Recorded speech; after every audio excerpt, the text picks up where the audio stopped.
오늘은 요단강 동편 땅 분배라는 제목으로 말씀을 전하겠습니다.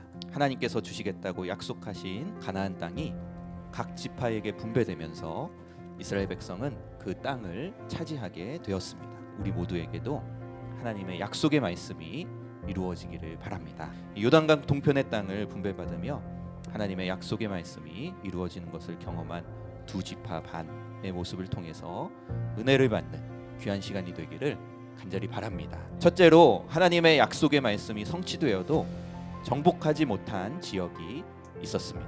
여호수아가 정복하지 못한 지역은 크게 세 지역이었습니다. 먼저 정복하지 못한 곳은 블레셋 지역입니다.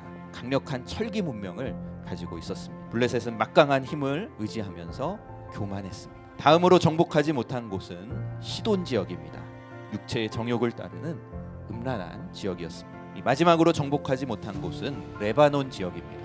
운명의 신을 믿는 성읍이었습니다. 인간은 주어진 숙명에 따라 살아가야 한다고 생각했습니다. 우리가 하나님의 약속의 말씀이 이루어져서 성숙한 그리스도인으로 살아간다고 생각할 때에도 정복하지 못하고 이기지 못한 부분이 있을 수 있습니다. 그러나 하나님이 이스라엘에게 땅을 분배받게 하신 때에도 정복하지 못한 지역은 있었음을 기억해야 할 줄로 믿습니다.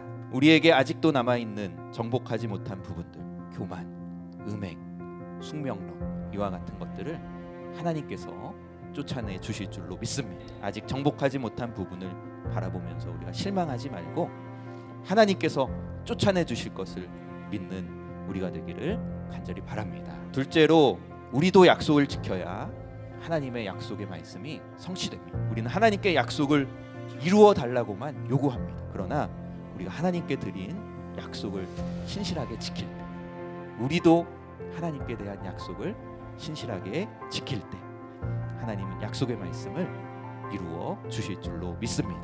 하나님의 약속의 말씀이 성취되어 성숙한 그리스도인이 되었어도 우리에게 아직 완전히 정복하지 못한 부분이 있을 수 있습니다. 그러나 완전하게 승리하게 하실 하나님을 신뢰하시기 바랍니다. 하나님의 약속을 이루어 주시기만을 요구하는 것이 아니라 하나님에 대한 나의 약속을 신실하게 지키시기를 바랍니다. 그럴 때 하나님의 약속이, 언약이 반드시 우리에게 이루어질 줄로 믿습니다.